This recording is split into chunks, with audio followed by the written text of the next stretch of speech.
Depuis 2 semaines, on ne parle plus d'un sujet qui préoccupe des millions de Français et qui va toucher 49 millions potentiellement d'électeurs inscrits sur les listes, à savoir les élections municipales. Dimanche prochain, les Français sont invités à se rendre aux urnes. Quels sont, Philippe de Villiers, selon vous, les enjeux de ces élections municipales ? Alors moi, je vous répondrai, non pas comme un journaliste. Est-ce que ce sera une élection locale? Est-ce que ce sera une élection nationale? Est-ce qu'il y aura de l'abstention, etc. Moi, je tape dans le sapin tout de suite en expliquant ce qui va se passer. On a eu, en 2020, il y a 6 ans, la vague verte. On aura la vague des gagistes. Oui, je fais un pronostic. Vous verrez dimanche soir, vous passerez un replay pour voir si je me suis trompé. Moi, je suis un chien d'avalanche. Ou un chien truffier. Donc, celui qui sent. Avec l'expérience, j'ai pas beaucoup de mérite. Avec l'expérience, on finit par avoir de l'instinct. Bon, voilà. Alors, pourquoi la vague verte, elle va mourir sur la grève? Pour les raisons qui ont fait sa fortune. Il y a une conjonction de 3 circonstances. Première circonstance, c'était le Covid. On était en plein Covid. Et en plein Covid, les vieux ne sortaient pas par la peur de la contagion du virus, et c'était les jeunes qui sortaient et qui votaient. Les jeunes votent écolo dans les villes, et les vieux votaient pas écolo. Du coup, il y a eu un différentiel dans les urnes. Ensuite, la deuxième raison, c'est qu'à l'époque, il y avait encore un tropisme unitaire à gauche. Et entre le rouge vif et le rose pâle, le verdissement permettait de faire chanter le rossignol parmi les coquelicots. Ça, c'est fini. Et ils ont tous leurs pas de porte maintenant. Ils se sont séparés les uns les autres. Et la troisième raison, c'est la plus importante, c'est que les gens ont vu. Ils ont vu les écolos au pouvoir. Il n'y a rien de tel que l'expérience. Ils ont vu ce qu'était le migrationnisme des écolos. Ils ont vu qu'en fait, le vert était vert foncé, voire vert de gris. L'écologie radicale, l'écologie révolutionnaire, l'écologie racialiste. Et en fait, pour résumer, je dirais que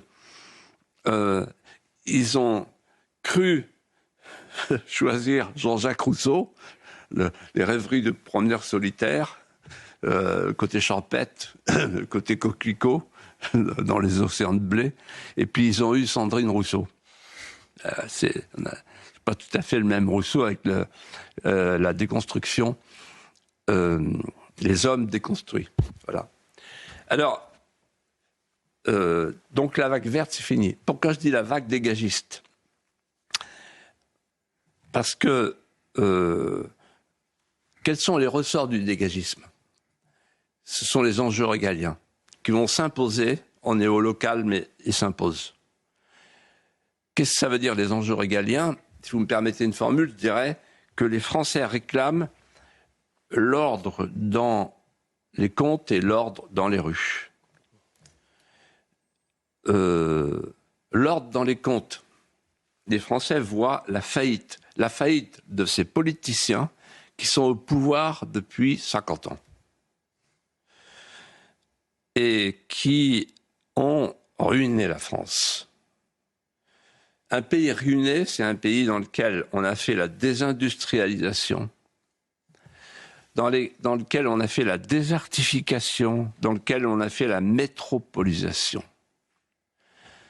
Un pays ruiné, c'est un pays dans lequel les politiciens ont tué le paysan avec la mondialisation, ont tué l'artisan, l'ouvrier avec les délocalisations, ont tué le petit commerçant avec la grande distribution, ont tué le marin-pêcheur avec les bateaux racleurs de fond qui viennent de Corée ou de Chine et qui viennent pêcher chez nous au large de Croix-de-Vie la sardine traditionnelle pendant qu'on donne dans les cantines à manger la lotte polyphosphatée de Chine. Ils ont tué, tous ces politiciens, ils ont tué l'indépendance d'esprit.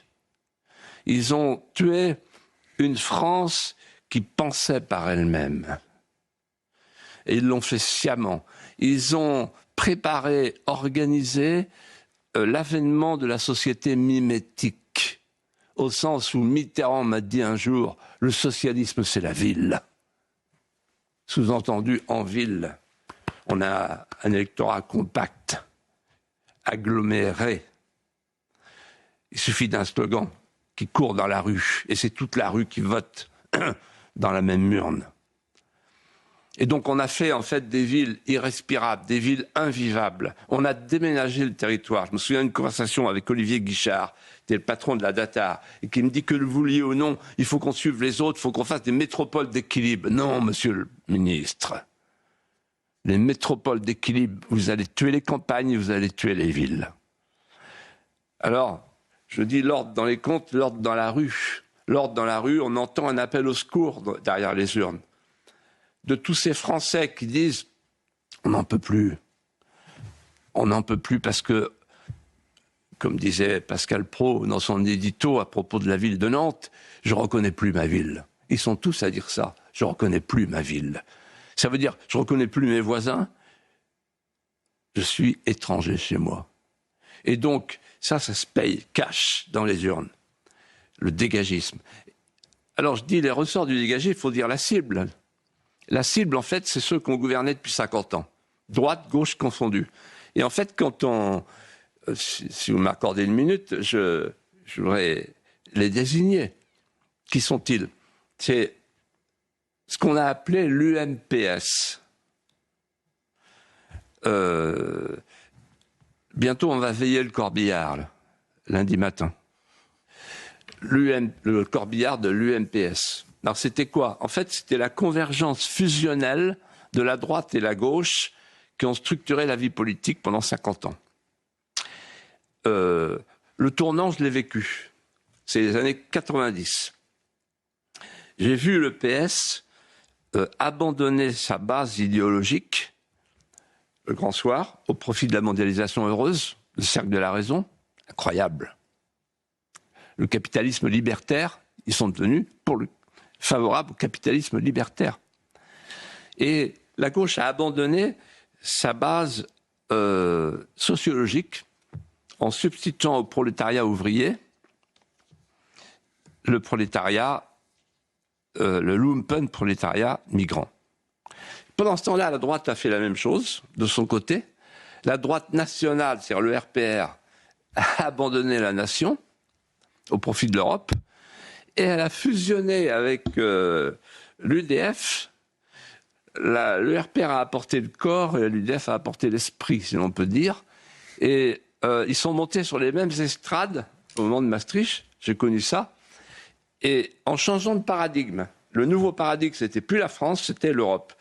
Moi, je me souviens de Malraux disant le RPR, c'est quoi? C'est la France. Non, le métro à 6 heures du soir. Ben là, c'était plus le métro à 6 heures du soir. Ils ont perdu leurs électeurs, ils ont perdu leurs militants, parce qu'ils ont perdu la France en route. Leur nouveau paradigme, c'était l'urgence européenne, une Europe fédérale. Et en fait, quand vous regardez bien ce qui s'est passé depuis 50 ans, ils ont tout fait ensemble, ou plutôt tout défait ensemble. Ils ont fait le cordon sanitaire. Qu'est-ce que ça veut dire? Ça veut dire, vous inquiétez pas, au premier tour, chacun de son côté, mais au deuxième tour, on se retrouve. Il semble que ça va plus marcher cette fois-ci. C'est quand même un moment historique. Ensuite, ils ont fait les prélèvements confiscatoires, 40% du temps de Giscard, c'est lui qui a commencé le premier déficit du budget, 46% Macron, la chaîne est sans interruption, gauche-droite confondue. Dépenses, impôts, tous les mêmes. Les promesses varient, mais le résultat est le même. Ensuite, ils ont fait l'État-providence sans frontières, donc on a fait rentrer la misère du monde. La droite appelle ça les métiers en tension pour satisfaire le patronat, et la gauche dit l'immigration qui va renouveler le sang français, etc. Très bien. Ils ont fait ça ensemble. Le regroupement familial, c'est la droite, mais chacun a apporté sa part. Et enfin, et surtout, ils ont signé tous les traités. La droite et la gauche, ils ont signé tous les traités. Ils ont signé le traité de Schengen ensemble, ils l'ont ratifié ensemble avec enthousiasme, le traité de Maastricht, le traité de Marrakech, le traité de Lisbonne, le traité d'Amsterdam, etc. C'est-à-dire qu'en fait, ils ont dépossédé les Français. Et aujourd'hui, les Français ont perdu leur souveraineté. Alors, qu'est-ce qui va se passer? Je vais vous dire ce qui va se passer. Pour résumer, historiquement, LR va rejoindre dans le cimetière glorieux des partis disparus le parti radical de la Troisième République. Et le PS va rejoindre dans le cimetière glorieux des gloires disparues, des partis disparus, la SFIO de la Quatrième République. Voilà. Et donc, en fait, on va être devant un nouveau paysage, dans 15 jours, on va être devant un nouveau paysage politique complètement différent. Et dans ce nouveau paysage, je ne désespère pas de voir que peut-être le sujet essentiel sera: est-ce qu'on sort de l'Union européenne ou est-ce qu'on préfère mourir? Philippe de Villiers, je voudrais qu'on revienne toujours sur les questions des municipales, mais plus rapidement que prévu, sur ces Français qui ont appris que 50% des maires ne se représentaient pas et que de nombreuses communes, dimanche prochain, n'auront qu'une seule liste, donc il n'y aura pas de deux tours, il y aura un seul tour pour ces élections municipales. Peut-on parler d'une crise de la démocratie locale, voire de la fameuse détresse des maires?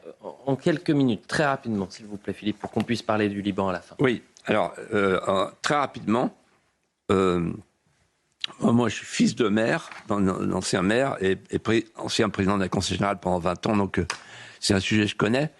En fait, qu'est-ce qui s'est passé? Quand j'étais enfant, le pouvoir avait figure humaine. Ce n'est plus le cas. Donc, que s'est-il passé depuis 50 ans? Depuis 50 ans, le pouvoir s'est absenté, le pouvoir a pris congé, le pouvoir s'est dilué, le pouvoir s'est désincarné, alors qu'il était incarné, qu'il était proche. Il s'est désincarné, on a dépersonnalisé le pouvoir, on l'a éloigné, le pouvoir a été aspiré. Le maire a donné ses pouvoirs à la communauté de communes, et aujourd'hui on est devant une dissociation mortelle. La responsabilité c'est le maire, le pouvoir c'est la communauté de communes, qui est un repère de fonctionnaires qui commande et dessine le cercle de l'abstraction. Ensuite, le département, hop, les pouvoirs sont passés à la région, qui est là aussi un échelon anonyme, impersonnel et labyrinthique, conduit aussi par des fonctionnaires. Puis ensuite, l'État a donné ses pouvoirs à l'Europe. L'Europe, c'est ce qu'on appelle la polyarchie délibérative, la polysynodie des conseils et la gouvernance acéphale qui nimbe chaque décision d'un flou comateux et d'une opacité parfaite. Et qu'est-ce qu'il y a derrière tout ça? Eliott, Geoffroy, l'État profond. En fait, un maire, c'était le bon sens. Un maire, c'était la recherche du sens commun. Aujourd'hui, l'État profond, c'est la norme qui tombe d'en haut. Le maire, c'était le pouvoir qui allait du bas vers le haut. Aujourd'hui, c'est la norme qui vient de Bruxelles et qui ensuite est déclinée, transposée de manière régulière. C'est-à-dire, vous avez un super État profond à Bruxelles, la Commission, et vous avez ensuite un État profond à Paris qui redistribue la norme et qui la fait appliquer et qui la fait contrôler. Voilà comment la démocratie locale est en train de mourir en France.